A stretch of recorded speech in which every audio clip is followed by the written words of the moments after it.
Hello everyone, welcome back to our channel. Today we're going to show you how to enable the battery protection feature on your Galaxy Z Flip 5. This feature is designed to extend the lifespan of your battery by limiting the maximum charge to 85%. Let's get started. First, open the Settings app by tapping on the gear icon from your home screen or apps tray. In the Settings menu, find and then tap on Battery. To continue, find the option to protect battery and then turn on the switch next to it to enable the feature. When enabled, the maximum charge is limited to 85% and thereby extends the lifespan of your battery.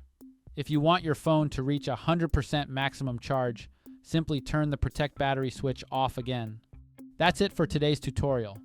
Remember, enabling the battery protection feature can significantly extend the lifespan of your battery, making your Galaxy Z Flip 5 more efficient and reliable. Don't forget to subscribe for more helpful tutorials and troubleshooting guides.